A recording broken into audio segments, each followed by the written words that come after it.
Avis vascular centre మన దేశంలోనే the best varicose vein hospital.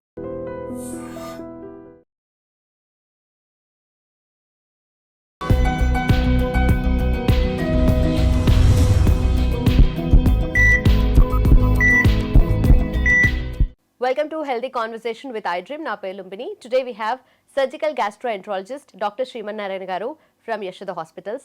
Gut gurinchi, gut related health issues gurinchi. Let's talk to him. Hello sir. Hello Sir, stomach ulcers అంటూ ఉంటారు కదా, దానిలో కూడా చాలా రకాలు ఉండొచ్చు. But what exactly stomach ulcer and ఇది కంపారిటివ్లీ మనకు అసిడిటీతో కంపేర్ చేస్తే ఎలా డిఫరెంట్ అంటారు? జనరల్గా అండి ఈ ఎస్డిటీ అనే దాంట్లో ఏంటంటే ఒక్కొక్కళ్ళు ఒక్కొక్క టైప్ ఆఫ్ టర్మినాలజీని యూజ్ చేస్తారు. జనరల్గా ఏంటంటే ఒక లోకల్ నార్మల్ పబ్లిక్ అనుకోండి, అంటే ఏమీ రాని పబ్లిక్ అనుకోండి, చదువు రాని ఇల్లిటరేట్ వాట్ ఎవర్ థింగ్, వాళ్ళు ఏం చెప్తారంటే తినేది అరగలేదండి, కొంచెం తినగానే బాగా టైట్గా ఉంది, అసలు తిన్నది నేను ఎప్పుడు మార్నింగ్ తిన్నాను ఇప్పుడు దాకా అరగలేదండి. Okay, that is the same.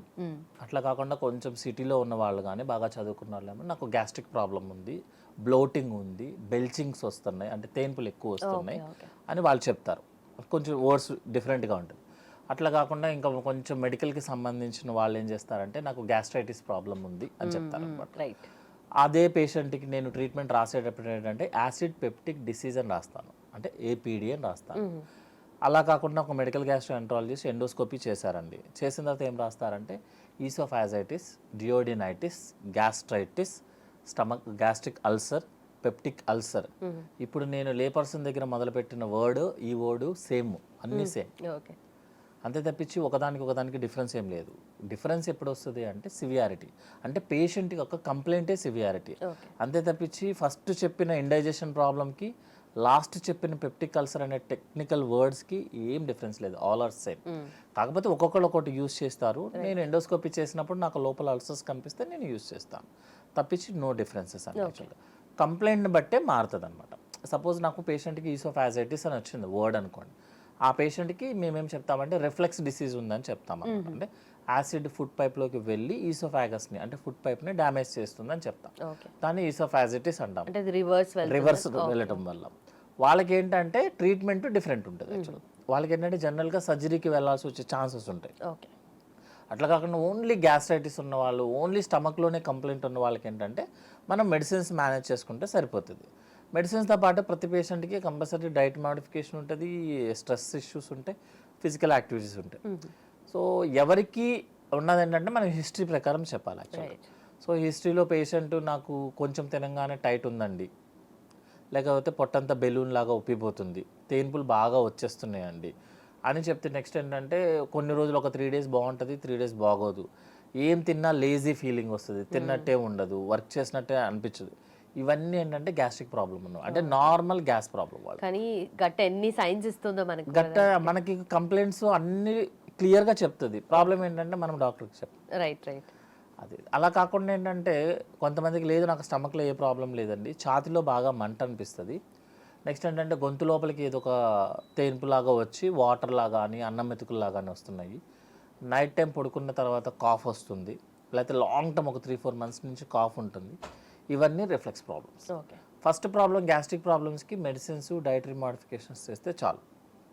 Second ప్రాబ్లంకి ఏంటంటే మెడిసిన్, డైటరీ మోడిఫికేషన్, దాంతోపాటు పొజిషనల్ చేంజ్ అని చెప్తాం. అంటే రాత్రిపూట పడుకునేటప్పుడు తల దగ్గర కొంచెం హైట్ పెట్టమని చెప్తాం. హైట్ అంటే పిల్లోస్ కాదు, బెడ్ హైట్ లిఫ్ట్ చేయాల్సి వస్తుంది, అంటే బెడ్ హెడ్ సైడ్ కొంచెం లిఫ్ట్ చేసుకోవాల్సి వస్తుంది అనమాట. కానీ వీళ్ళలో చాలామందికి ఏంటంటే మెడిసిన్స్తో పెద్ద మేనేజ్ అవ్వదు, వాళ్ళకి రిఫ్లెక్స్ నిజంగా ఉంటే వాళ్ళకి సివియారిటీ ప్రకారం ఏంటంటే మనం సర్జరీకి వెళ్ళాల్సి వస్తుంది. సో ఏ పేషెంట్ అతని హిస్టరీ ప్రకారము మనం మెడిసిన్స్ ఇస్తే అతను ఎలా మేనేజ్ అవుతుంది, రిలీఫ్ వస్తుందా లేదా అని బేస్ చేసుకొని మనం ట్రీట్మెంట్ ఇవ్వాల్సి వస్తుంది అనమాట. సో గ్యాస్ట్రిక్ అల్సర్ అనేది చూడటానికి టెక్నికల్గా ఒక వర్డ్లో అనిపిస్తుంది కానీ they have multiple issues. Okay, but ఆ గ్యాస్ట్రిక్ అల్సర్ అనేది ఎందుకు అరైజ్ అవుతుంది అండ్ ఎలా ఉంటుంది? బాగా ఎసిడిటీ ప్రాబ్లమ్స్ ఎక్కువ ఉన్న వాళ్ళకి అల్సర్స్ ఫామ్ అయిపోతుందండి లోపలికి. మనకి ఏంటంటే స్టమక్ లోపల pH వాల్యూ 0.8, అంటే మనం ఆల్మోస్ట్ లైక్ కెమికల్స్ యూస్ చేస్తాం, కెమికల్ ఫ్యాక్టరీలో యూస్ చేసే లేకపోతే మన బాత్రూమ్స్ క్లీన్ చేసే యాసిడ్స్ ఉంటాయి కదా, దానికన్నా హై పవర్ఫుల్ అనమాట యాక్చువల్గా మన ఫుడ్ అరగడానికి. ఎప్పుడైతే మనము మరీ ఎక్కువగా డైట్ చేస్తున్నా, ఫాస్టింగ్స్ ఎక్కువ చేసినా, టైంకి తినకపోయినా ఆ యాసిడ్ లెవెల్స్ ఎక్కువైపోతాయి, బాగా ఎక్కువ అవుతాయి. అంటే అదే యాసిడ్ లెవెల్స్కి డైజెషన్ చేసుకోవడానికి ఫుడ్ దొరకలేదు అనుకోండి, మన స్టమక్ లోపల ఉన్న లేయర్నే డ్యామేజ్ చేస్తుంది. ఆ డ్యామేజ్ చేసే ప్రాసెస్ పేరే అల్సర్. Okay okay. అదేంటంటే మనకి పై లేయర్ ఒక్కసారి బ్రీచ్ అయింది అనుకోండి అల్సర్ లాగా, మన యాసిడ్ లోపలికి వెళ్ళిపోతూనే ఉంటుంది, అంటే లేయర్స్కి వెళ్ళిపోతూనే ఉంటుంది. తర్వాత ఫస్ట్ అల్సర్ అనుకుంటాము, కొన్ని రోజుల తర్వాత బ్లీడ్ అవుతుంది, కొన్ని రోజుల తర్వాత అది క్యాన్సర్స్ కింద కన్వర్ట్ అవుతుంది. ఓకే. సో ఒకసారి అల్సర్ ఫామ్ అయింది అంటే కీప్ ఆన్ డ్యామేజింగ్ అనమాట. సో ఫస్టే రాకుండా చూస్తాము, ఒకవేళ వచ్చిన తర్వాత అల్సర్ని as easily as possible heal అయ్యేలాగా చూడాలి. ఓకే. కొంతమంది క్వశ్చన్స్ అడుగుతారనమాట, ఏంటంటే గ్యాస్ట్రిక్ అల్సర్ లాస్ట్ టైం మాకు ఎండోస్కోపీలో గ్యాస్ట్రిక్ అల్సర్ అని వచ్చిందండి, ఇప్పుడు కండిషన్ ఎట్లాగో కనుక్కోవాలి, ఏం చేయాలనేది. చేయాలంటే ఎండోస్కోపీ చేయాలి, కానీ మీ కంప్లైంట్ బాగానే ఉందనుకోండి, సపోజ్ మీకు ఏ కంప్లైంట్ లేదు, హ్యాపీగా ఉంది, నో ప్రాబ్లమ్స్, మీరు లోపల ఎండోస్కోపీ చేసి లోపల నాకు అల్సర్ ఉన్నా నేనేం ట్రీట్మెంట్ ఇవ్వను. ఓకే. సో అల్సర్ ఉంది కదా అని ఎండోస్కోపీ చేసి చెక్ చేసుకోవాల్సిన అవసరం ఏం లేదు యాక్చువల్గా అనమాట. సో అల్సర్ నెగ్లెక్ట్ చేస్తే బ్లీడ్ అవ్వచ్చు, అల్సర్ నెగ్లెక్ట్ చేస్తే క్యాన్సర్ కింద కన్వర్ట్ అవ్వచ్చు, బట్ జనరల్గా హీల్ అయిపోతుంది, that's not issue. Okay. So మీరు అన్నట్టుగా అది కంప్లీట్గా లేయర్స్ లోపలికి వెళ్ళిపోతూ ఉంటుంది స్టమక్లో కాబట్టి. ఒకసారి పై లేయర్ కనుక బ్రీచ్ అయితే, ఇప్పుడు సేమ్ మనకి బిల్డింగ్లో ఉందనుకోండి, మీకు బిల్డింగ్ పై లేయర్ కనుక బ్రీచ్ అయ్యి వాటర్ లోపలికి ఎంటర్ అయింది అనుకోండి, ఇంకా ఎంటర్ అవుతూనే ఉంటుంది, లోపలికి వెళ్ళిపోతుంది, మీరు ఏం చేసినా అది ఆగదు యాక్చువల్గా. బట్ ఇది ఏ కండిషన్లో ఉంది అనేది end of the day problem వచ్చిన తర్వాతనే బయటకి తెలుస్తుంది కాబట్టి మనకు కంప్లైంట్ని బేస్ చేసుకొని మనకు ప్రాబ్లం ఐడెంటిఫై అవుతుంది తప్ప, ఇప్పుడు కొంతమంది పేషెంట్స్ వస్తారు అల్ట్రాసౌండ్ కానీ ఎండోస్కోపీ కానీ చేయించుకొని వస్తారు, వాళ్ళకి ఏ కంప్లైంట్ ఉండవు, ఉండనప్పుడు ట్రీట్మెంట్ ఇవ్వాల్సిన అవసరం లేదు యాక్చువల్గా, కొన్ని కండిషన్స్లో తప్ప. లైక్ సపోజ్ గాల్ బ్లాడర్లో స్టోన్స్ కానీ చిన్న చిన్న స్టోన్స్ ఉన్నాయి అనుకోండి, అతను కంప్లైంట్ ఉన్నా లేకపోయినా కొన్నిసార్లు మనం సర్జరీకి వెళ్ళాల్సి వస్తుంది. అట్లా కానీ లేదు నాకు ఫ్యాటీ లివర్ ఉందండి, నాకు పొట్ట లోపల గ్యాసెస్ ఎక్కువ ఉన్నాయండి, నెక్స్ట్ నా పేగు కొంచెం ఉబ్బి ఉందండి, అన్నీ ఏంటంటే నార్మల్ వే, మీకు నార్మల్, సో వాటికి ఏం ట్రీట్మెంట్ ఇవ్వాల్సిన అవసరం లేదనమాట. సో ప్రతి గ్యాస్ట్రిక్ పేషెంట్ అందరికీ మనం ట్రీట్మెంట్ ఏమి కంప్లైంట్ని బట్టి ట్రీట్మెంట్ వస్తుంది. Okay. So obviously gastric ulcer రాకుండా ఉండాలి అంటే మనం చేయాల్సిన లైఫ్ స్టైల్ చేంజెస్ ఏంటంటే డైట్ అండి, మెయిన్ డైట్. యాక్చువల్ డైట్ అంటే డైటింగ్ చేయమని చెప్పాలి, డైటింగ్ ఫాస్టింగ్ చేయడం వల్లనే ఎక్కువ డైట్ కాదు కానీ అసలు జనరల్గా proven diet is balanced diet అని చెప్తాం. 60% కార్బోహైడ్రేట్ ఉండాల్సిందే బాడీకి, వెళ్ళాల్సిందే, 20% ఫ్యాట్, 20% ప్రోటీన్, అండ్ అట్లీస్ట్ ఒక 25 to 30 grams of fiber, 3 liters of water, everyday 45 minutes of physical activity and 8 hours of sleep. దీన్ని balanced diet with balanced lifestyle అంటారు. దీన్ని మించింది ఇప్పటికీ చెప్తాను, ఇప్పటికీ కాదు నేను ఇప్పటికీ చెప్తాము, దీన్ని మించిన డైట్ ఇప్పటి వరకు రాలేదు, ఇక రాదు, ఉండదు కూడా. ఒకవేళ వచ్చినవి అన్నీ కూడా వస్తాయి పోతుంటాయి కదా తప్ప, ఇది మాత్రమే నిలబడుతుంది. ఎందుకంటే ఇదే డైట్తోనే మనం ఇన్ని సంవత్సరాలు సర్వైవ్ అయ్యాం. ఒక్క టైంలో ఉన్న ఎన్విరాన్మెంట్ని దాటే మనం ఇక్కడ దాకా వచ్చాము. సో కోవిడ్లు ఇవన్నీ దాటి కదా మనం వచ్చింది, ఇప్పుడు వచ్చే చిన్న చిన్న వాటి don't bother actually. So balanced diet నన్ను లైఫ్ స్టైల్ కొంచెం స్ట్రెస్ లెవెల్స్ తగ్గించుకొని వెళితే సపరేట్గా డైట్ చేయాల్సిన అవసరం ఏం లేదు యాక్చువల్లీ. కరెక్ట్. అసలు ఆ బేసిక్దే కరెక్ట్ అయిపోతే మిగతా కరెక్ట్ అయిపోతే మిగతా కొత్తగా మీరు కీటో డైట్ అని చేస్తారు. సపోజ్ నేను అనుకుంటా కీటో డైట్ చేద్దాం అనుకున్నా, మీరు మొత్తం ప్రోటీన్ ఇచ్చేస్తారు బాడీకి, మీరు మొత్తం ప్రోటీన్ బాడీకి ఇస్తే ప్రోటీన్ మొత్తం అరిగించుకోవాల్సిన అవసరం బాడీకి ఏంటండి? ఇంకోటి, మీరు ఏ కెమికల్ ఫ్యాక్టరీ కన్నా వెళ్ళండి, డైరెక్ట్గా 2 లిక్విడ్స్ని వాళ్ళు ఎవరు కలిపి చెయ్యరు, దానికి ఒక బేస్ ఉంటుంది, ఆ బేస్ మీద ఒక లిక్విడ్ దాని మీదే రియాక్ట్ అవుతుంది, కెటలిస్ట్ అంటాం. వితౌట్ కెటలిస్ట్ మీకు కెమికల్ రియాక్షన్ అవ్వదు.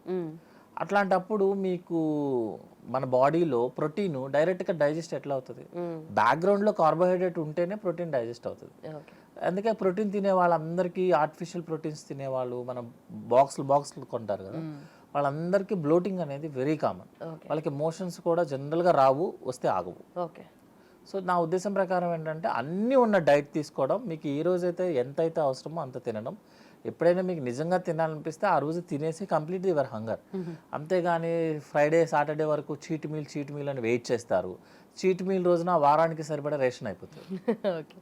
అట్లా కాకుండా మీకు ఏదైతే అవసరమో ఆ రోజు కంప్లీట్ చేయండి, ఏం కాదు, నథింగ్ టు. అండ్ ఈ మధ్య ఎక్కువగా మీరు అన్నట్టుగా అన్ని రోజులు వెయిట్ చేసి సింగిల్ టైంలో వీకెండ్లో చేసినట్టుగా ఒమాడ్ అని కూడా చేస్తున్నారు, 1 meal a day అని చెప్పేసి. ఆ కంప్లీట్ డేలో ఒకటే మీల్ తీసుకోవడం కూడా మరి ఎఫెక్ట్ అవుతుంది కదా? ఇప్పుడు నేను ఒక normal employee, just normal employee, నా పని ఏంటంటే సిస్టమ్ మీద కూర్చోవడము, వర్క్ చేసుకోవడము, I don't use more calories అనుకోండి. మీరు 1 day మీల్ కాదు, అది కూడా తినకపోయినా ప్రాబ్లం లేదు. అట్లా అని కాదు, దాన్ని ఇప్పుడు మీరు 1 day ఏదైతే మీల్ అనుకుంటున్నారో దానిని డివైడ్ చేసి బ్రేక్ఫాస్ట్, లంచ్, డిన్నర్ తినండి, తప్పే ఉంది అందులో. మీరు డిన్నర్ సపోజ్ 10% తినండి, మీ ఫుడ్ మొత్తంలో మీ డిన్నర్ 10% తినండి, ఎవరు అడిగి చేంజ్ ఏం అవ్వదు కదా. మీరు ఫైనల్గా 2000 క్యాలరీస్ తీసుకోవాల్సిందే కదా. ఆ 2000నే డివైడెడ్ పోర్షన్లో తీసుకోండి. ఎందుకంటే మన బాడీలో as production of juices 24 hours.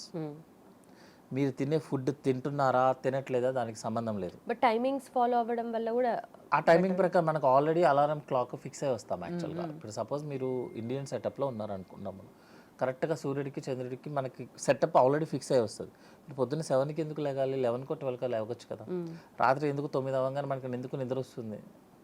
మీరు మళ్ళీ వేరే కంట్రీకి వెళ్ళారు, అక్కడ ఉన్న మనకి చేంజెసే కదా, దాని ప్రకారమే మనం చేంజ్ అవుతుంటాం కదా. అంటే అలారం క్లాక్ అనేది మన ఎన్విరాన్మెంటల్ బేస్ చేసుకొని ఫిక్స్ అవుతుంది, మనం తినే ఫుడ్ని బేస్ చేసుకొని ఎప్పుడు ఫిక్స్ అవ్వదు. సో మీరు ఇంకొకటి ఏంటంటే మన బాడీలో ఉన్న చిన్న డిసడ్వాంటేజ్ ఏంటంటే all juices are continuous flow. Liver juice is almost 2 litres juice production చేస్తుంది, 1 డ్రాప్ కూడా లివర్లో స్టోర్ అవ్వదు, కంటిన్యూస్గా వచ్చేస్తూ ఉంటుంది బయటికి. మరి వచ్చిన జ్యూస్ ఫుడ్తో డైజెషన్ చేసుకోకపోతే అది ఎవరిని డైజెస్ట్ చేయాలి. మీకు సెలవా అంతే, 600 ml సెలవా వస్తూనే ఉంటుంది. మీరు డైజెషన్కి వాడరు దాన్ని, మరి ఎక్కడ వాడాలి దాన్ని. ప్యాంక్రియాటిక్ జ్యూస్, ప్యాంక్రియాస్ ఉంటుంది, almost like 3 litres juice release చేస్తుంది, ఎక్కడ వాడాలి దాన్ని. మీరు తినరు, మీరు హ్యాపీగా ఎప్పుడో 6 o'clock తింటారు. ఈ జ్యూస్ అంతా ఏం చేయాలి, స్టోర్ అవ్వదు. డోంట్ స్టోర్ ఎనీథింగ్, జస్ట్ సర్క్యులేషన్లో తిరుగుతూనే ఉంటుంది. అది ఫుడ్ దొరికితే డైజెస్ట్ చేసుకుంటుంది, కెమికల్ కంప్లీట్ అవుతుంది, దాని పని అది అవుతుంది, మోషన్లోకి వెళ్ళిపోతుంది. సో మీరు 1 day మీల్ దాని బదులు నా ఉద్దేశం ప్రకారం ఏంటంటే బ్రేక్ఫాస్ట్ 50%, 25% ఆర్ 30% లంచ్ తినండి, 20% డిన్నర్ చేయండి. ఎవరు అడిగారు, same calories. Right balance diet. Balanced. Right sir, thank you so much. Thank you.